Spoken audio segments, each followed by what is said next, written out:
I have a rank and rent agency. We currently have 650 websites. Kasra is speaking in Chiang Mai this year. I got the call from Matt maybe 2-3 months ago to say, like, you can come and talk. What do you want to talk about? Website recoveries. So I decided, a lot of guys would think this is absolutely crazy. I decided right there and then, I'm going to tank a website, completely tank it. This website was earning 10 grand a month, gambling affiliate site, completely tank the website, recover it by November for the talk. What do you think the biggest mistakes the SEOs do? Not get enough links. If you fail 16 times, but that one time you have a successful website and you're able to sell it for 45 million, and you're living on a beach and you've got a Ferrari and a yacht, guess what? Nobody cares about the 16 times you failed. Everyone's looking at the one time that you actually succeeded in life. If you do anything from this podcast, or if you learn anything, just take one action today and it might change your world.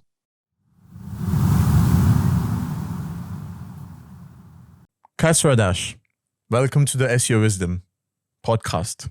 How are you doing, brother? Thank you for having me on. Yeah, very good. How are you? Yeah, good.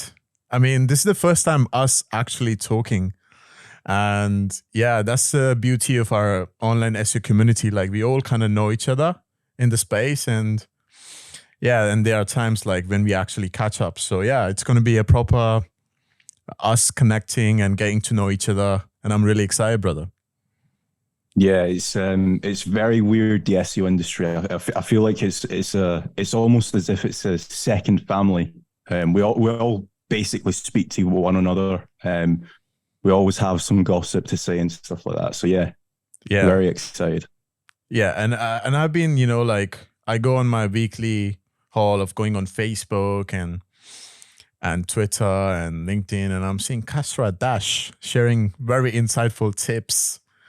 And yeah, like, I really resonate with what you share. And I was like, I need to have this guy on my podcast.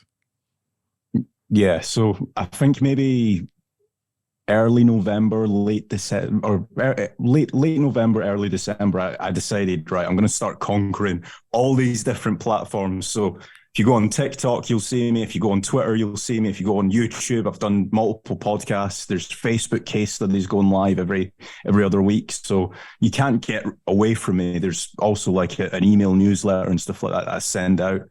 But yeah. So you kind of hijack the algorithm, not just Google one. Yeah. Yeah, definitely. Yeah. So for the audience who's listening to this one, like, who is Kasra? Like, I know a bit about you, but yeah, please enlighten us. So I do various different things. The biggest thing that I'm probably known for at the minute is my involvements with Searcheroo, links and content agency. But I've got various different other JVs and businesses.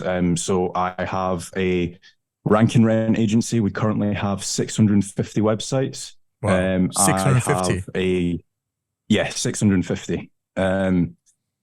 I have a gambling affiliate sites as well. So we rank in the most difficult, or one of the most difficult industries, and that's gambling. Again, we've got 16 gambling affiliate websites, all like within the UK and stuff like that, going after various different stuff such as bingo, slots, football betting, everything. And one thing that we've also started doing over the past like 2 years, I'd say, is from the rank and rent agency, we essentially start getting them qualified leads and they start seeing our ROI basically. And essentially, we start investing into some of these companies. So instead of them hiring a marketing agency or a marketing team within the actual business, they will essentially come to us and say, right, we'll give you 20% of the business for £500,000 or £1 million. And that's our end to investing in all these different businesses. Wow, beautiful. And now I'm hearing you like talking about like 650 websites and some of the hardest niches, gambling. Like, I'm into cannabis, so I know what kind of competition we're talking about. Yeah, so from now you're here conquering the hardest niches in SEO, but what's your journey like? How did you start? How did you discover SEO? So I discovered SEO by accident. Initially, many Nothing years is ago, an accident. I was a Yeah, maybe not. Yeah. So many years ago, I was a web developer. I still do very bits, but not anywhere near as much as what I used to do. So many years ago, this guy out in California essentially hired me to be his web developer. He basically wanted like a bespoke e-commerce website that does like business cards. So at the time, it was way above like my knowledge, but I said, yeah, okay, I can do that. I'll watch a few YouTube videos if that's what it takes. And I started building his website out. And then after like, let's say 6 months, had this fully finished website. I think there was like 2,000-3,000 products on there. It's crazy to think back at what I used to do, because the 2,000-3,000 products, I was the one uploading them. Right now, I just hire a VA, right? Yeah. Yeah. So built the website and then got paid for it, and then he comes back maybe like 10 days later. He's like, Kaz, what's happening? There's no sales. I'm like, right, okay. Bear with me. So then at the time, I think it was like page titles was like really important. Meta descriptions was really important. That's all you really needed for e-commerce SEO back then. Now it's a little bit more difficult. But yeah, I basically started tweaking his page titles. So I think he had like all these different designs for business cards. So I went in, changed the page title to like say dentistry business cards, accountancy business cards, lawyer business cards, and he started getting sales. Like it was very, very easy. I almost wish it was that easy now. When was that, Kasra? Maybe 6-7 years ago. So 2017 we're talking. Yeah, 2017, 2018. Not the golden time, but you still need a bit of SEO to rank something. Yeah. So like right now, you'd probably need like individual product descriptions on the page. You didn't need any of that back then. Yeah. All you needed back then was like a little bit of on page, making sure your alt text and your images are all like aligned with the page title, and then bang, you're ranking for like some fairly difficult keywords now. But yeah, so that's essentially my first in on SEO. And then, yeah, I think he started earning like 6-7 grand just from doing like a few page titles here and there. And he was absolutely buzzing. He ended up hiring me as his like SEO part-time.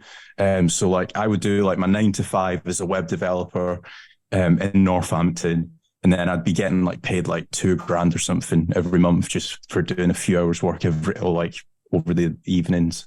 And then from that, I properly started searching into like, what is this SEO malarkey? Like how are people? What are this SEO? Who are these SEO people?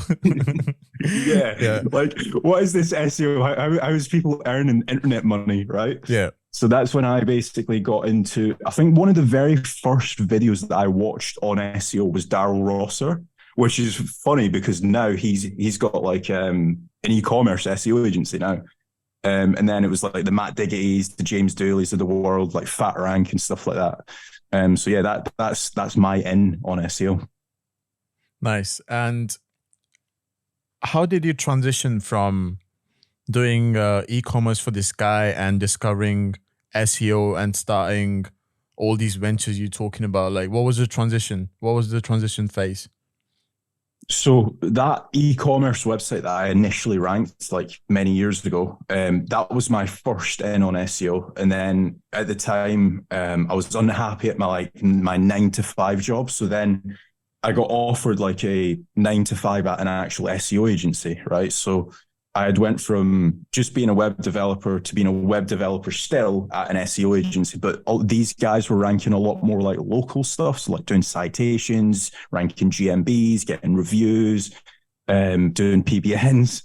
So that's when I like really geared up. There was like a really high up SEO guy at the time. I was like, listen, teach me everything there is to do with SEO. So 9 to 5, I would be doing my web development work at the actual agency. And then I would say, send me through videos, send me through blogs, send me through anything that you've got. Send me through a website. I'll try and rank it. I might not be the best. So for about maybe 7-8 months, I was literally going in, doing my 9 to 5. Then from 5 p.m., I'd maybe have like 1 hour to eat. Then from 6 p.m. to like midnight, I would be reading blogs. I would be testing. I would be like looking at different types of links, Ahrefs, looking at SEMrush. Majestic was really big back then. I don't know if you use it yourself, but back then I'd be like, right, why is this website got this trust flow? Like looking at like some really like odd metrics, right? Like I'm now looking back at it and I'm like, just build some links, do some content and you'll probably rank, right? Yeah. But like back then I was like micro-analyzing everything. Some would say it was a waste of time. I would probably say I probably learned a lot doing that, but yeah. So you're going into these majestic trust flows and ratios and anchor tax percentages.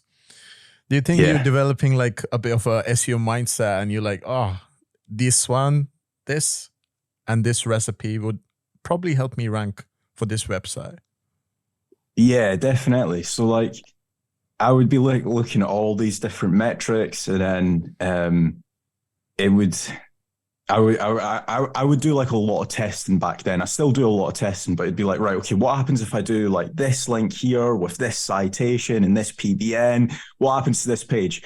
Funnily enough, links is part of the algorithm. So like one link is better than no links, right? Yeah. So like, surprise, surprise, you build a link, you rank.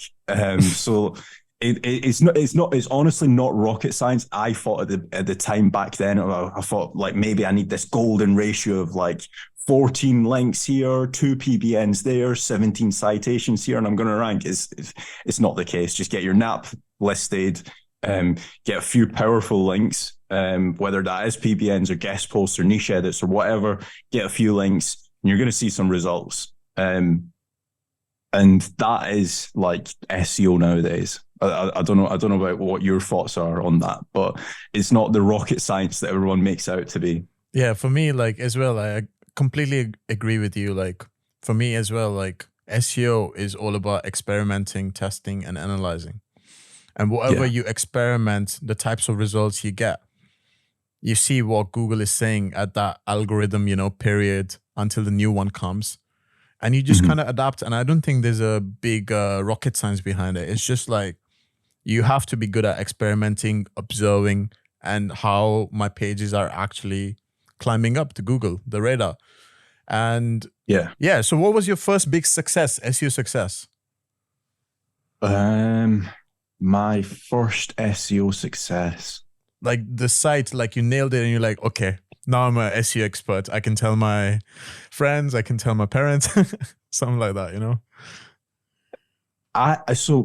I think when I first started, the e-commerce stuff was my first SEO success, right? But now, looking at it now, I'd probably say like ranking in gambling. So like, bearing in mind, I started off like 6 years ago, right? Right. And now in my head, I'm like, actually, I don't class that e-commerce site as a big SEO success. I class what I done maybe 1 year ago as a really big SEO success. So it's like, it's took me 6 years to think, okay, that's what I done there is really successful. But like, there's definitely been stuff that I've done from starting out to like last year or the year before that's been successful. But like to me, like ranking in the gambling industry, like everyone wants to rank, or that's the dream, right? Ranking in like gambling, porn, pharma, they're probably the 3 biggest industries that you could possibly rank in. So to rank in gambling, I would say is probably like the biggest thing. That's why I would say it's probably been the biggest success, like completely dominating in gambling. Yeah. I mean, these 3 niches plus the cannabis one, I would say like there's less than 1% of the SEOs gonna actually like say like, okay, give me a site and I can rank it in a year or 2 years. So congratulations to you. I think you're the top tier guy I'm talking to. Yeah, definitely. So yeah, coming to the 650 network of your money sites, right? Yeah. So what are the niches? Like you said, you have some gambling, like it's all mixed? Like, so this is the funny thing, right? I go to like a lot of masterminds. I probably go to like 6-7 masterminds a year, one every 2 months. And guys are sometimes like scared to like tell me their niches. I'm like, bro, I am in every single niche that you could possibly think of. Double glazing, triple glazing, lawyers, solicitors, plumbers, everything. I'm in every single niche. 650. Now, that's not to say that every single site earns money. There has been failures. It's a not numbers every game, single right? rank and rent. Exactly. So like, for example, for every for every 5 websites, 4 of them might fail. One of them will be a success, but it's going to pay for the 4 that have failed, right? So like out of the 650, I think maybe 380 of them are actually rented out. The others are just like sitting there. We're hoping to get that's like a 50% success rate. Exactly. Yeah. That's more than 50%. So yeah, it's no 1 in 4. Yeah. So when I say it's 1 in 4, right? Yeah. Like if you were to start out, it probably would be 1 in 4. But let's say you partner up with a really good lawyer, right? Right.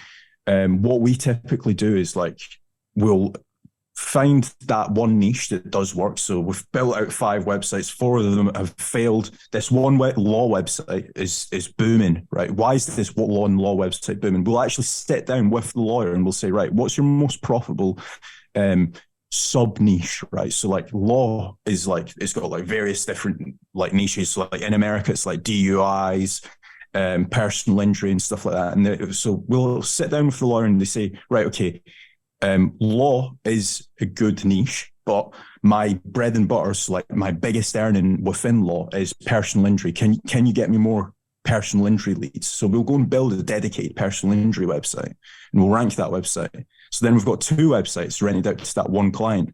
And then we might sit down in 6 months' time and say, right, okay, what's your second biggest earner? And they might say like DUIs, right? Or like drunk or speeding tickets or whatever. And we'll build another website for that law firm, right? So that's 3 websites.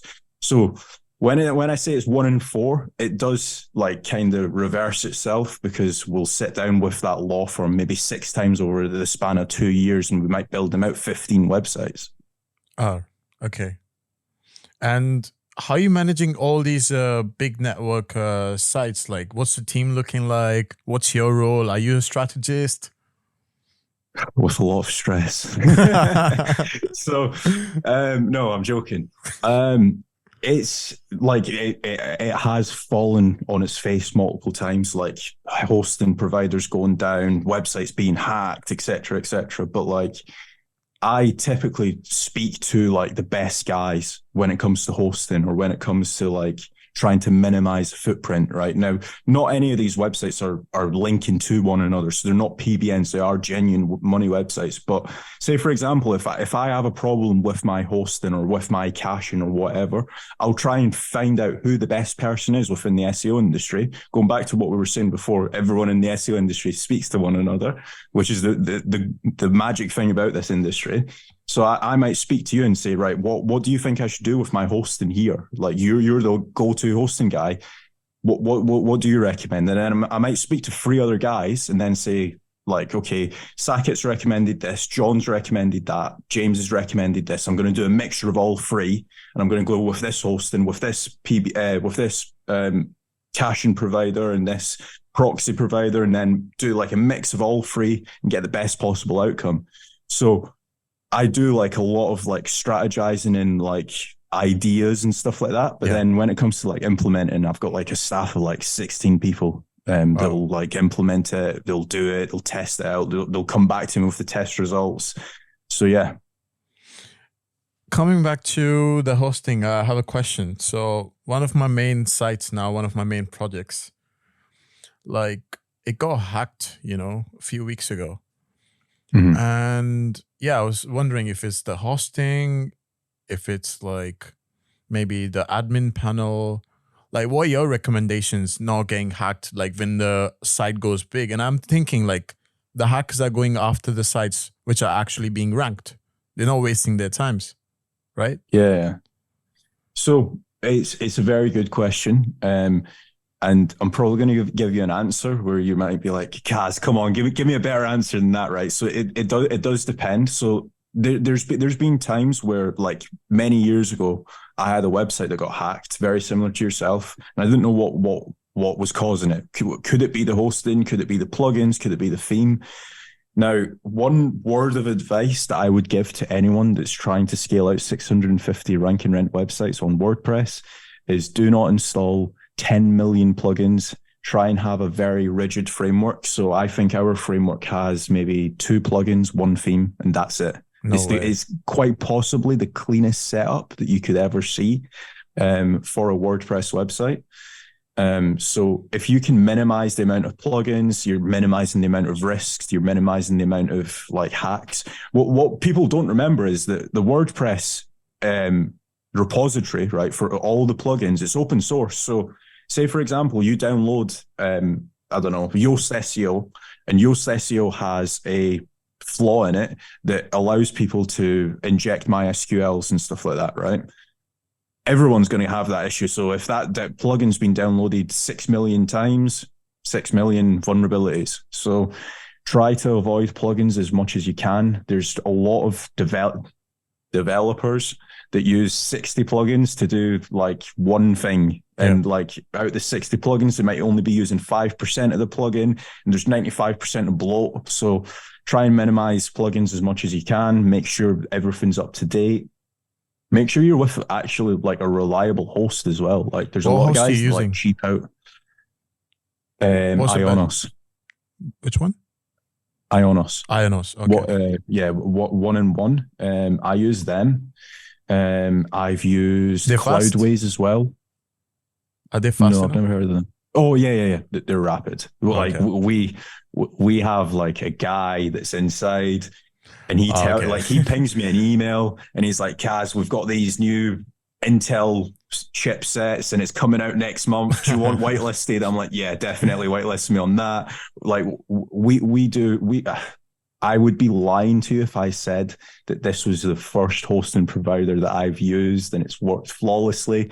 I must have used 16, 17 different hosting providers, and it's just all flopped on its head. Yeah, everybody's got their pros and cons. Yeah, I'll contact with Ionis.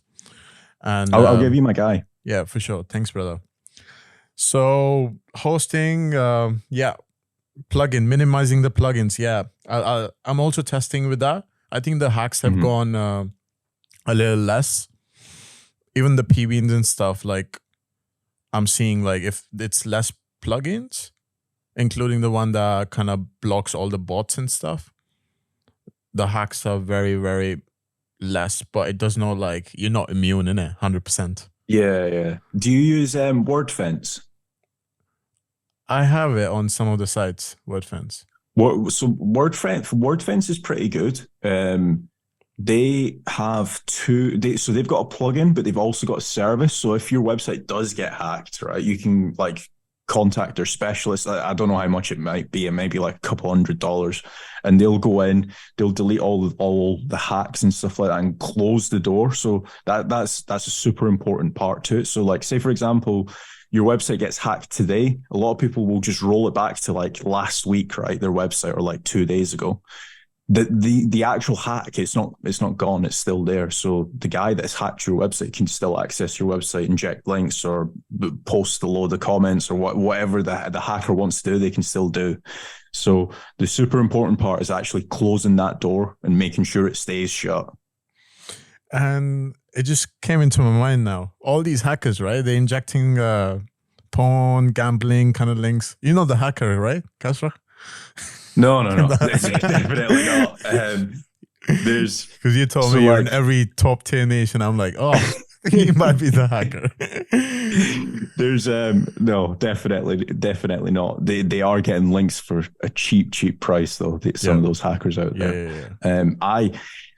I kind of like to think of myself as grey hat. So like I'll do a lot of white hat stuff, but like the links, some people would say, oh, well, links is black hat. Are you saying yourself as a grey hat because you're going to Chiang Mai and you don't want to be classified as black hat?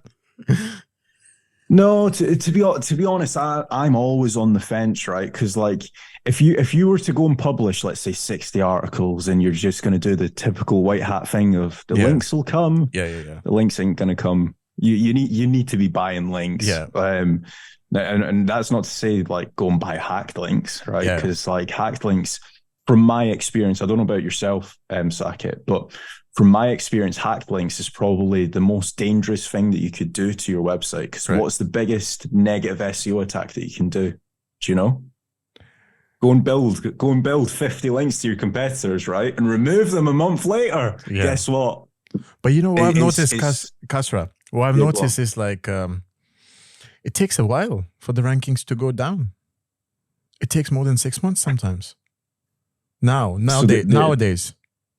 There is a way of speeding up that process, right? Okay. So we do a lot of disavows, right? Like I think we might be the biggest disavow agency. I could be wrong in saying that, but we like last month we done 17, the month before we done 24, the month before that we done 36, right? Now, one thing that we do to disavows to speed up the process, right? Because basically, like once you get a disavow, you know, okay, my links have been shit. I need to do something about this. So let's say for example, you have a bad link of the domain, I don't know, Forbes.com, right? You disavow it. The way to essentially speed that process up is to get Google to crawl that page again on Forbes that's linking to your money site. How do you do that quickly? You've got two options. You could either run it through an indexer or build tiered links to that disavowed URL, right? Essentially, Googlebot's going to crawl that website and it's going to say, oh, this link from Forbes, they've disavowed. Okay, let's speed up that process of that recovery. So there's a lot of things when it comes to disavows. That's one thing that we're really good at now. And it's quite scary because there's a lot of link providers that don't provide a disavow service. It's kind of like going to like a surgeon and saying, go and do like heart surgery, right? But they've never done heart surgery before. They're only a specialist in like brain surgery. It's like, well, you're not a specialist surgeon, right? So yeah, definitely. If anybody has been hit, definitely try a disavow. There's a big contingency of SEOs that don't believe in disavows. And my reply to that, I'm the one. I'm the SEO. Give me a website. I'll disavow all your links and we'll see. Like, so basically, what I found was like I got so I do a lot of link building services to the clients myself. I have so many clients that didn't disavow all the bad links. So what we did was just basically build authority links on top of that, and their rankings kind of came back. And then there are situations when the client is like, okay, should we disavow to get more rankings? I'm like, okay, let's try. So we've gone through that disavow process multiple times. I don't know, bro. What's happening? So, maybe there's something I'm doing wrong. That's what I'm wondering now. So one thing that I would say, the weird thing is when it comes to disavows, right? And I was a firm believer, like maybe 2 years ago, I was like, disavows don't work. Don't talk to me about disavows. I was very similar mindset to what you are now, right? But my team spoke to Rick Lomas. He's like the godfather of disavows, right? You speak to him, he's like, no, disavows do definitely work. He showed me various different case studies, right? Private case studies. I think he might actually have a few public case studies as well. I think the biggest was 10 Beasts. He was able to recover it. And every single one, he'd do the disavow, 2 months later, bang, bang, bang. Now, the reason why you might be thinking that is because like the reason why you might be thinking disavows don't work, or you might not have the full trust in disavows, is the tools that you use for disavows. It's not just Ahrefs, it's not just SEMrush, it's not Majestic, right?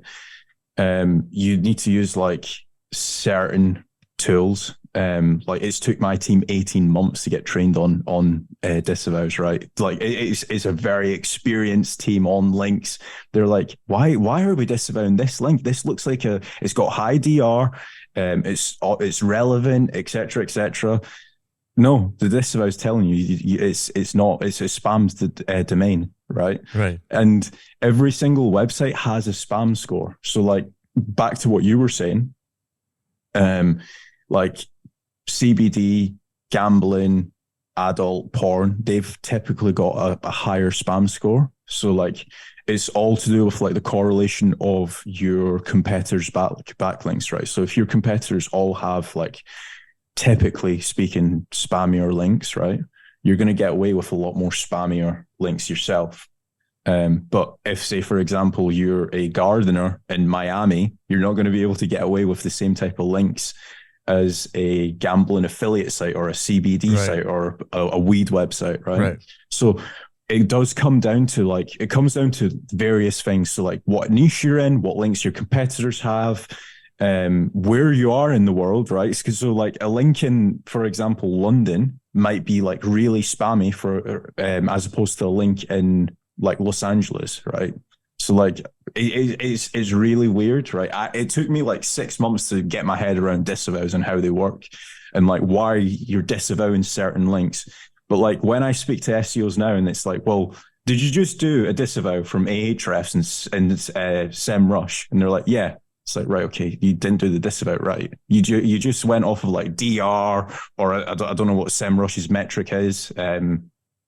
If you're just disavowing based off of those metrics, it's probably a recipe for disaster. You're probably going to go the other way as opposed to an upward trajectory. I see what you're saying. I'm going to let that information dig in and test a few projects of mine and maybe share with you after this one. Yeah, definitely. So yeah, Kasra, a grey hat SEO, building top-notch links, top-notch content. What's the content strategy looking like? It depends, man. So like local SEO, if it's for like our rank and rent sites, we do like a content roadmap of like the 3 biggest competitors. So it might be like, let's say 10, 15 different services. It might be 100 different like blog articles. And then that's it. Like we'll roll out the content, let's say 25, 30 articles a month, keep hitting the website with links. When it comes to gambling sites, gambling affiliate sites, you need to move a lot more strategically, let's say. So if you are building, let's say, 15 different silos and you're doing like 2 articles to silo number 1, 7 articles to silo number 6, 3 articles to silo number 3, it's just a recipe for disaster. Like let's just home in on one silo. That's why I tell the team, home in on one silo, win on that one silo, and then let's move on to the next silo. That's what I would strongly recommend. With local, you can get away with so much. Local is so easy to rank in, but gambling affiliate, you need to move a lot more strategically. And what's the quantity of these silos, these new pages when it comes to like gambling or local? Like, what's the number? So we've launched 3 new gambling sites, gambling affiliate sites, this month. And we are probably needing to do 2,500 pages for each site. So 7,000 articles across like 3 sites. How much a month? We try to move everything really quickly. We don't say like, okay, do 16 this month, then 14 the month. Just mass produce. The quicker you get the pages, the quicker you can build links, the quicker the website starts earning.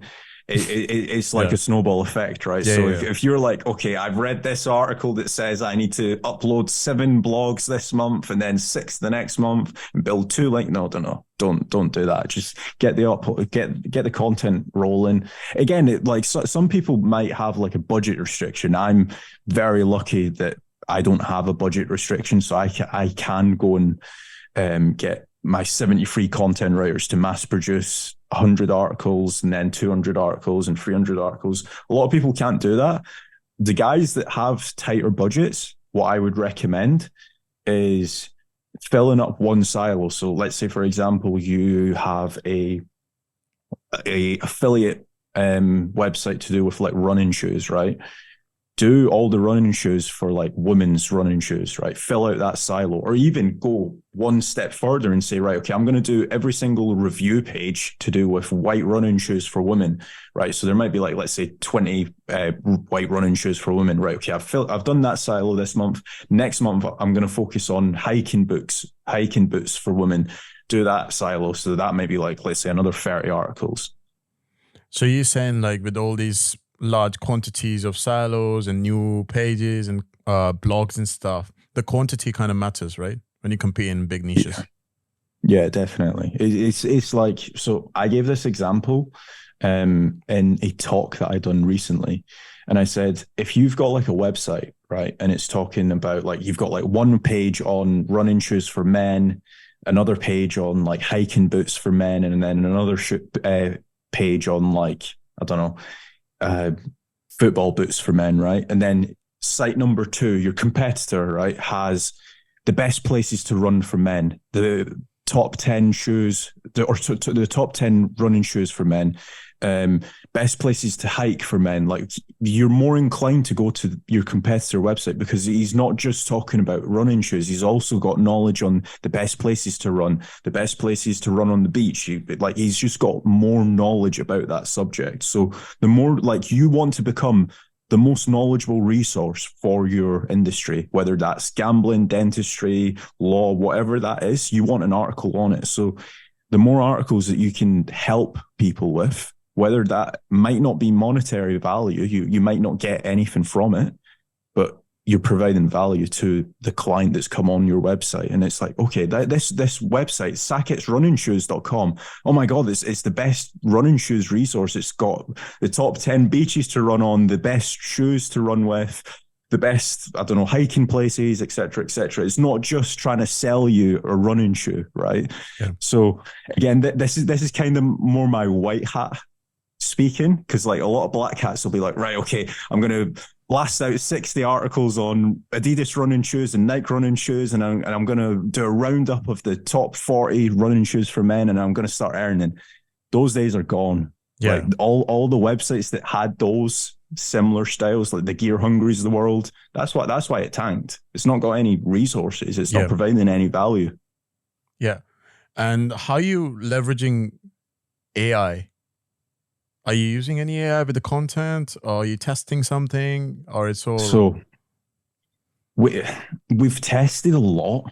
Now, I'm not to say that AI content doesn't work, because I've seen it worked. Like I've seen it working in other niches. But for example, gambling, you probably know this yourself when it comes to like CBD or cannabis as well. Your competitor's content is like super on point, whether that's a surfer score, whether they've got all the NLP entities to do with that article, they've got it on the page. Now, when we tested AI content in the tougher niches, it didn't work. So I like all my content writers, we've got 67 content writers. None of them are allowed to use AI, especially for like the clients and stuff like that. Like, I don't mind testing AI content myself on some of my own websites, but like anybody that buys content from Searcheroo, it's all handwritten, it's all well researched, etc., etc. None of the content writers are allowed to use AI. And what if you find a content writer and it says, Kaz, I've got this tool, I've got the expertise, I can 10x the operation, and using AI and my expertise, we can rank, we can leverage on mass production. Would you like to test me? What would you say to that person? Yeah, definitely. I don't mind testing. Like we probably do like, I don't know, 10 tests a day, whether that's like snippets, whether it's like ranking images, ranking videos, whatever the test is, we do a lot of testing. So if somebody does have a magical tool that can mass produce content, that can get all the NLP entities on the page, that can beat out my competitors, like I've seen, I think it's ApeRM, the Chrome extension. Like that's pretty good for content, like for like local and stuff like that. You could like get the article written with that, get like an editor to like edit it up, change it, make a few tweaks, bang. But sometimes, I say sometimes, most of the time, the human eye is still cheekier, better than AI. That's my opinion on it. Yeah, I agree 100%. I mean, in our in-house team, we're doing a lot of mix right now, and we're training all the writers in the team to leverage AI to do an article or a page in a way that's perfect than the top competitor, and with the all outbound inner links and stuff like that. And yeah, like it's working pretty good, brother. You know, it's working out. Yeah. There's one thing that we've started implementing on our own websites is so we've got like 17 editors, right, for across all of our websites. But the editors are now getting Google Search Console data. So like they might go on like a page where it might be like / best bingo sites, right? They'll get all the content from that page. And then they'll get all the keywords that Google Search Console is like showing up for impressions. And they do like a command where it's like, okay, highlight the keywords or extract the keywords that Google Search Console has given us that's not on this page, because it's like easy to win keywords. So like, for example, you might be getting impressions and clicks for best bingo sites UK, but you might not have that on the page. So ChatGPT will say, right, okay, you don't have these 17 keywords. The editor will go in after like 2 months of the content initially being uploaded, re-edit it, re-upload it, bang. You've got, let's say, 17 keywords that you never had on the page now on the page. So you're going to get more like higher in the SERPs and stuff like that. So like to say that I don't use AI would be a lie. I just don't use it for the initial like content and stuff like that. But like the editors and stuff like that, they do like these like little tweaks and stuff like that to the page using ChatGPT. Yeah. And I'd say like a human eye on the AI. Just see what to produce. Just don't publish it without even like looking at it for yourself. So yeah, enough of talking about the content strategy. I think our listeners have got a lot of valuable knowledge bombs, as they would say, in the SEO community. And for the listeners who don't know, Kasra is speaking in Chiang Mai this year. So if you're going to Chiang Mai and if you're listening to this podcast, make sure you watch this guy. You're going to get a lot of good stuff from him. Yeah, definitely. You excited? Yeah, definitely. Yeah, massively. So like, I have never been to Chiang Mai. Have you been to Chiang Mai yourself? Not yet. No, right. No. Okay. So it's weird how this just occurred, right? Because like 5 years ago, I remember or 6 years ago, I remember working at the SEO agency doing my web development role, seeing all the Chiang Mai photos come in. I'm like, oh, that looks really good. I wish I could go, right? So like fast forward 5-6 years, get a message off Matt, like, do you want to talk at Chiang Mai? I'm like, I've never attended Chiang Mai. So the first time that I'm actually attending Chiang Mai, I'm not just going to be attendee, I'm also going to be talking. The talk is going to be really good.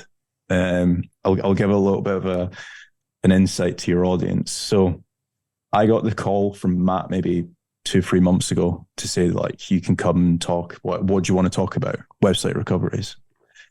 So I decided, a lot of guys would think this is absolutely crazy. I decided right there and then, I'm going to tank a website, completely tank it. This website was earning 10 grand a month, gambling affiliate site.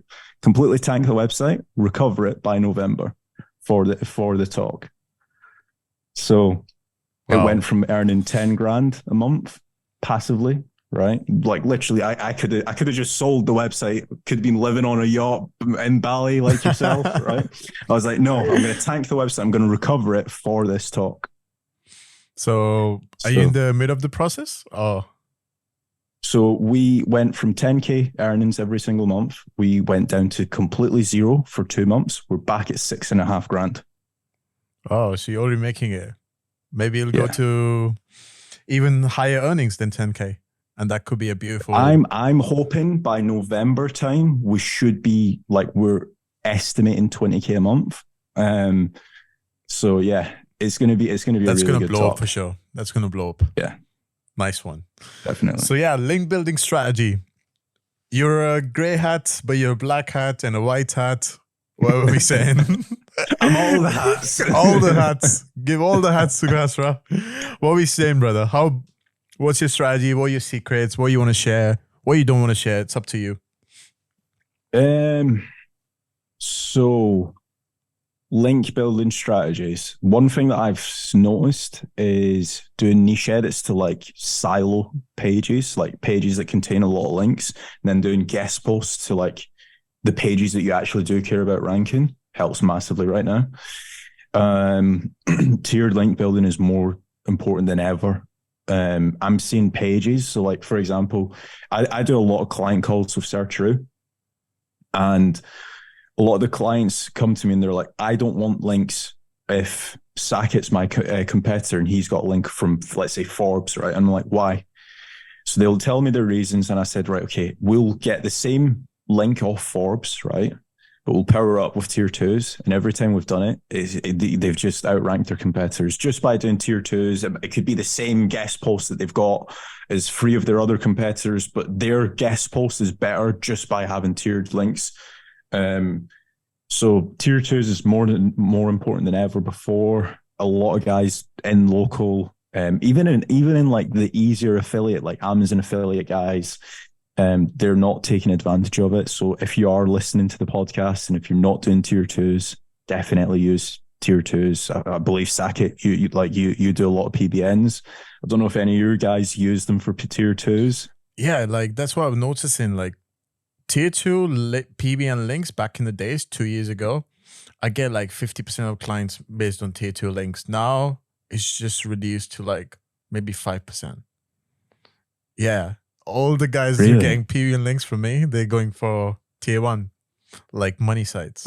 And that's the beauty crazy. That's the beauty of SEO. Like you have a unique strategy.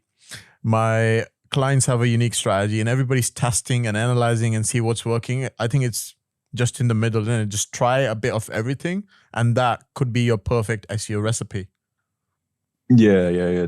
Definitely. Like I'm a firm believer of your net work is your net worth, right? Yeah. So if you can speak to like, let's say 1 SEO, that's okay. If you can speak to like 15 SEOs and say, right, okay, John's told me this, James has told me this, what do you think? Right. If you can start leveraging other people's knowledge and say, right, okay, these 3 guys have told me this. Why have these 3 guys told me this? And speak to Billy over there and like essentially just try and like mix everything together and say, right, okay, I'm going to test this. I'm going to test that. That's completely bullshit. I'm not going to test this one.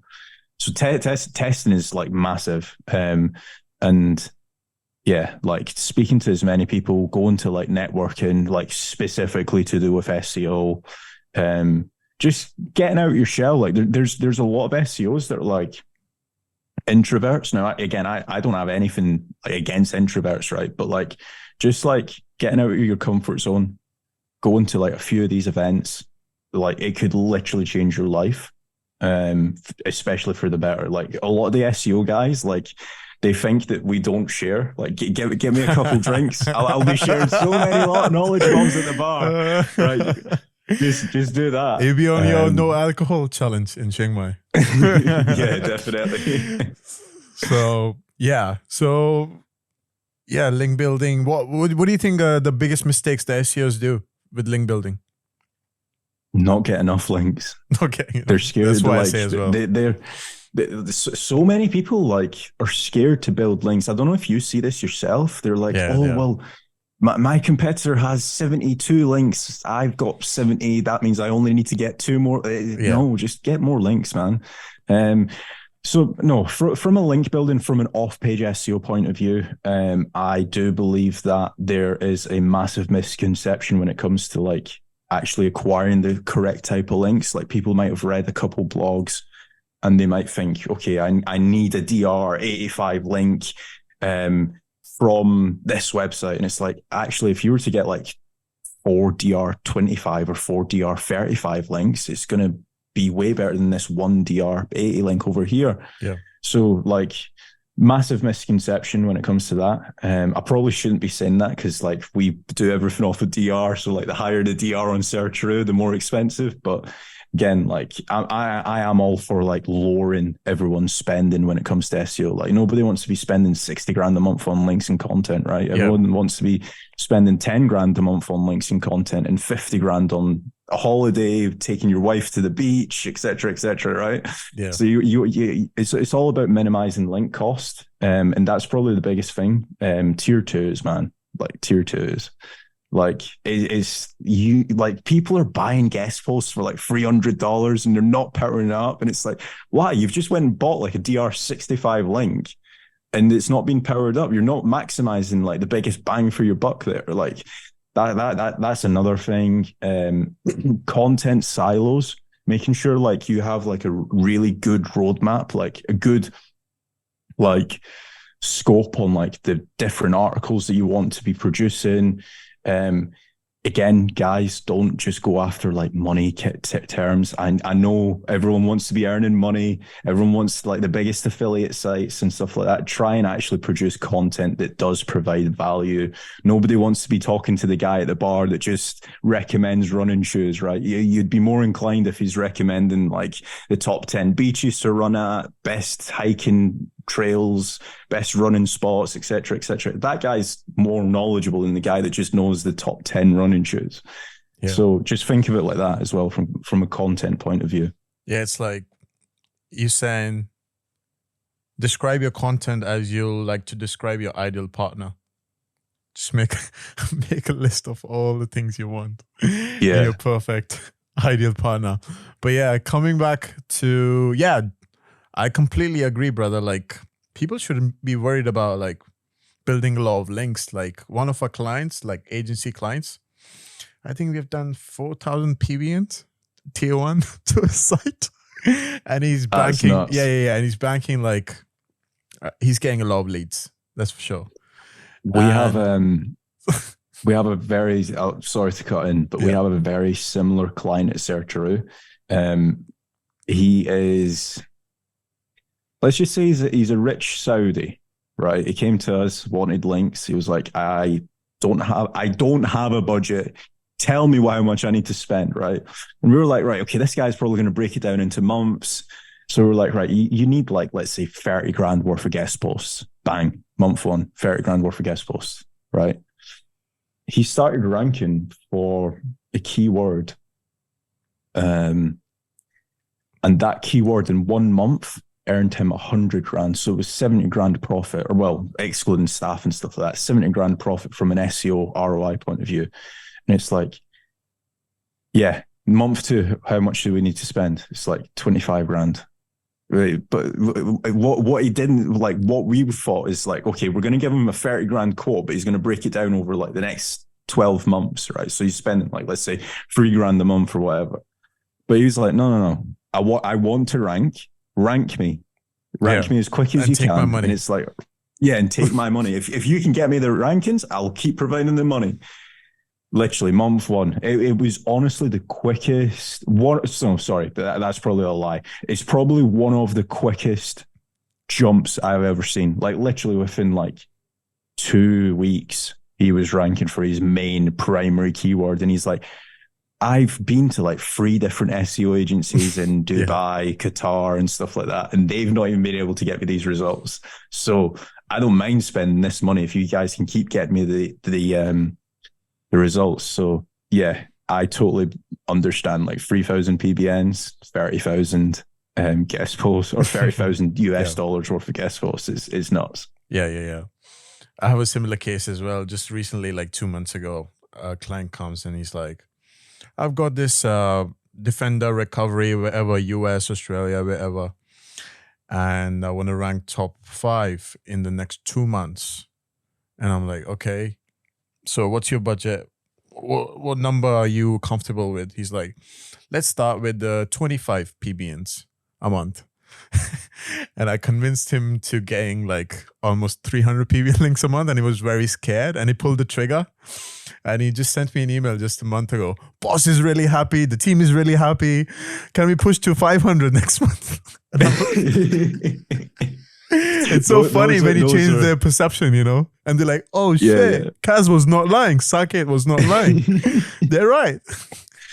Those are the best type of emails. So like at the Rank and Rent agency, I always say to like the clients that sign up, I say we own the property, like the actual digital asset and stuff like that. They fully understand the gig. So they're like, all right, okay, we're spending, let's say, $1,000 a month on the Rank and Rent. And one thing that I always say on email to them is, I don't want any emails from you unless you are inviting me to your Christmas night out.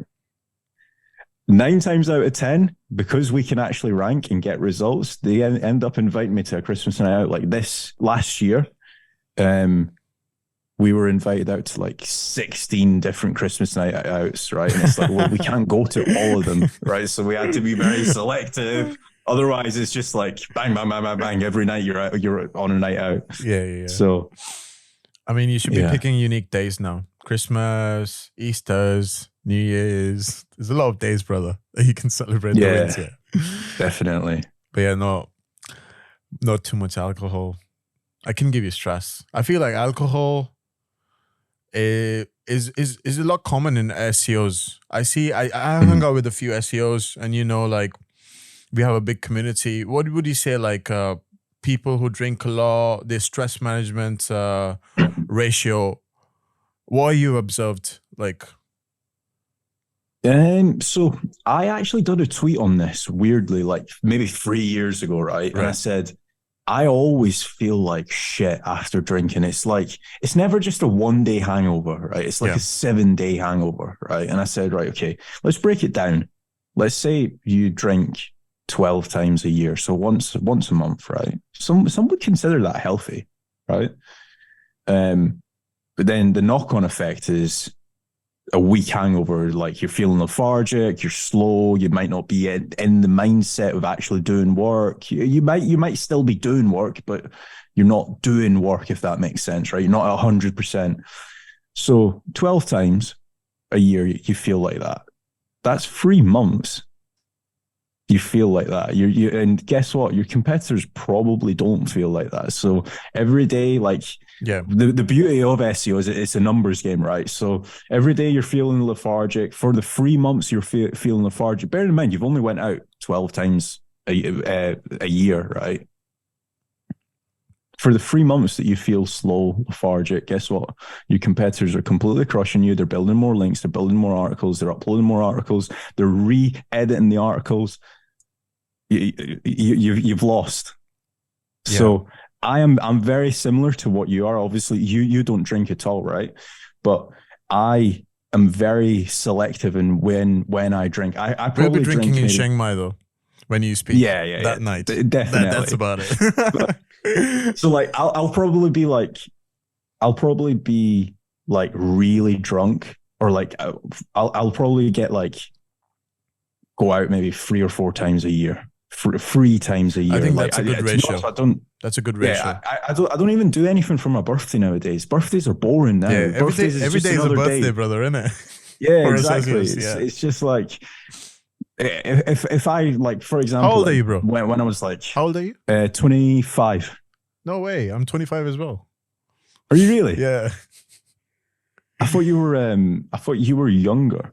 Yeah, for whatever reason. 25. But yeah, age is just a number. Age is just a number. Oh yeah, definitely. But yeah, like back to what I was saying, like before, like when I was like 5 or 6 years old, right? Like maybe for my birthday I would go like go-karting or whatever, right? Now I'm in a very good position. I'm in a very lucky position to be able to go go-karting whenever I want. So it's like, okay, I might go go-karting on a Tuesday with a few friends or whatever. It's like, I don't need to wait for my birthday. So that's what, like when you said like every day is your birthday, right? It's kind of like, right. Yeah, that is very true.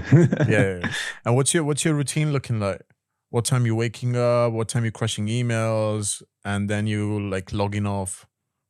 How many SEO hours you giving a week? Probably right now a lot, because I'm trying to recover a website. Sure. But the daily routine, so like today, for example, I woke up at 5:30, sometimes 5 a.m. Today, 5:30. I will go into the office for 6. I will do 6 a.m. till 12. And then I will do like 1 hour at the gym. So I'll drive back towards my house. The gym's on the way to the work. So I'll do like 1 hour, maybe 1 hour, 20 minutes in the gym, 45 minutes some days. And then from that, I'll probably like 1 p.m. onwards or 1:30, I'll have like a healthy meal. And then from, let's say, 2:30 till 7, 8 p.m., I'll work. And then from 8 p.m. till 9, I sometimes, or actually not sometimes, every single day, I speak to my dad, because my dad's in like the other side of the country. So I'll phone my dad. And then maybe sometimes from like 10 p.m. till like midnight, again, I'll work. and then midnight till 5, I'll sleep. So I operate on very few hours of sleep. Don't get me wrong, some days like I will need like 7 or 8 hours. Like on the weekends I sleep a lot more. On the weekends I probably sleep like till 8 a.m. or 9 a.m. But yeah, it's a very rigid program that I'm on. Like when I'm not doing a routine, I feel really bad. Like, I don't know what it is. Like my mindset's just not like triggering. It's I just don't feel it 100%. Yeah. But yeah, but what does your routine look like? Oh, my routine. Similar to yours. I'm waking up at 5, 6. Then I'm going to this spa that I have close to my house in Bali. I'm spending the whole morning there. So basically I go there, I jump into cryotherapy. Have you heard of cryotherapy? Yeah, I've never done it. So yeah, you basically jump in 3 minutes in minus 110 degrees Celsius, and I get like a wake up call. I could die. And after that, I'm getting straight into the cold plunge, 5 degrees, 6 minutes more. So it's 3 minutes cryo, 6 minutes cold plunge. So 9 minutes, what Joe Rogan would say, if you do cold in the morning, immersion, you'll release dopamine for the next 6 hours. So that's how I start. Then I'll jump in with a bit of breathwork, meditation, morning emails, seeing everything's on flow, hosting this and that, the team. And yeah, then I'll go to the beach, surfing. Yeah, I just work 3 hours a day, like most days. I'm kind of loving it. But yeah, now I'm starting this podcast, and I interviewed like 6 people in the last week, like almost one-on-one. Yeah. So every new day. So it's kind of intense because I have to prepare and I have to drive to the studio. But yeah, it's kind of very like the morning is always the similar, and after what's going to happen, it's always kind of flexible. But yeah, routine's important. Your morning, how you crush your morning is how you're going to crush the rest of the day. So for my advice would be like crush your mornings. Get the hardest stuff. One. Yeah. Do you skip any meals? So I'm fasting most of the time. Yeah. Yeah. So sometimes. Do you have 1 meal a day or 2? So half a week it's 1 meal a day, half a week it's 2 meals a day. I'm testing, you know. I've been meeting a lot of biohackers here in Bali. Yeah. And some would say like have 2 meals, one a smoothie, this and that, and some solid later. Some testing with the carbs, the ratios, this and that. But yeah, if I'm having like a meal in the morning, bro, I'm crashing like in the afternoon. So I'm just like skipping, bro. And sometimes I don't even have the coffee because I feel like people who are very dependent on coffees, they're also having very bad crashes. So yeah, now we diverging from SEO to talking about health stuff. So I might change the name from SEO Wisdom to Human Wisdom with SEO, a bit of touch in it. But yeah, beautiful, brother. Love it, love it. You're waking up at 5. I think it's a 5 a.m. club. I'm going to add you to the WhatsApp community. Definitely. No, I don't have one, but yeah, it's good. It's good. People are waking up at 5 a.m. in our SEO community. Yeah. So yeah, I saw a tweet the other day, and it was your IMG course. Can you talk about it? Yeah, definitely. It is the best link building course there is in 2023. Is it out now? Yeah, it is out. I've had a lot of positive feedback from it. It's literally like for everything you need to know about links, whether it's tier 2s, guest posts, anchor text ratio, everything it's covered in that course. It took like days to put everything together. So like I would start recording the course, right? I would get like I would finish the course in my head, and I'd be like, oh wait, I've not covered this and that. And it's like, oh, I need to add like 6 more modules, right? So I think in total it's like 27, 28 videos, or it might even be 30 videos. But literally, if you know nothing about links, or even if you know a little bit, but you're unsure on certain things, whether it's like spam scores, what to look out for when you're grading relevance, etc., everything's covered in that, because like there's two types of relevance. Like, so there's relevant links. So if you're in the home industry, like homerepairers.com, linking to your home industry website, that's a class as a relevant link. But there's also like competitor relevance. So there's a lot of guys that will do surfer SEO relevance. So like surfer SEO highlights, let's say the 100 keywords that all your competitors have on the page, and you need to essentially implement all those keywords in your paragraphs and text and articles, right? But no one's actually doing like, no one's speaking about competitor relevance links. So like a competitor relevant link might be a spam score of, let's say, 25, but if 3 of your competitors have it, that's a good link to have, even though it's got a spam score of 25 out of 100. Right. So it talks about like various stuff like that. It talks about tier 2 links, when you should build tier 2 links, anchor text, how to calculate anchor text ratios, how to do, I even done like how to do outreach as well. I'm probably not the best person to do outreach, but I done a module for it.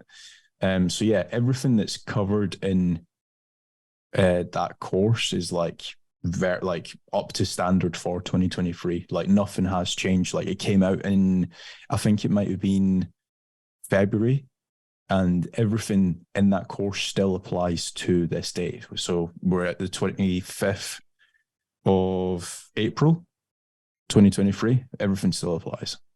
Sweet. What I'll do for my listeners is I'll add the link in the description. So anybody who wants to check out Kasra's Dash course, IMG course, please. I think we don't have a lot of link building courses out there that we can actually rely on, and I'd vouch for Kasra. Thank you so much. Yeah, this conversation's been very interesting. I think this is the longest I've ever talked to someone on this podcast. Right. It's been over an hour. Yeah, usually it'll be ending by now. So what's the final SEO advice you'd like to give to our listeners? Embrace stress and when things hit the fan. So like you had a module that you sent me over, stress management tools, right? Yeah. And they recently done a case or a study, and they got the most stressful people, put them in 2 different rooms. The guys that thought stress was bad for them died because of stress reasons. The guys that thought, okay, to be successful, I need stress, I need down times, I need ups and downs in my life. The guys that didn't think that stress was bad for them and it was part of the journey were very successful. They didn't die because of stress. So that's one thing that I would recommend. So like a lot of guys in the SEO industry are scared to fail. They're scared that they might tank a website. Just embrace it. It's going to take multiple years. No one cares about you anyways, and you're going to die. So remember that as well. Exactly. So like if you fail 16 times, but that one time you have a successful website and you're able to sell it for 45 million, and you're living on a beach and you've got a Ferrari and a yacht, guess what? Nobody cares about the 16 times you failed. Everyone's looking at the one time that you actually succeeded in life. So that's one thing. I would say take action. There's a lot of guys in the SEO industry that are just endlessly scrolling on Ahrefs, looking at competitors, very similar to what I was doing 6-7 years ago, right? Don't be like that. Just take action. If it's a course that you want to buy, or if it's an event you want to go to, or maybe even it might be like registering a domain. Register that domain. Stop watching this podcast. Go and take at least one action. If you do anything from this podcast, or if you learn anything, just take one action today, and it might change your world. Beautiful. So where do people find you, Kasra? So if somebody wants to connect with you. Yeah, Twitter. My Twitter is Kasra_D, I believe. And for all of your listeners, there's also a free consultation call on Searcheroo that they can apply for. So I'll drop the links below. Yeah, if anybody does have any queries, honestly, you don't even need to buy from me. If you've got any questions, if there's anything that I can shed a light on, anything, to do with SEO, I'll be happy to answer, whether it is links, whether it's content, whether it's technical SEO. I'm very well diverse. If I don't have the answer, I'll find someone that will have the answer for you. And yeah. Kasra, it's been wonderful talking to you. I'm really grateful for this conversation. And yeah, I hope to see you sometime soon in real time. Yeah, definitely. Hopefully in Bali, where we can do a cryotherapy. Cryotherapy, yes. Let's do it, brother. Let's book it in. All right, you have a great one.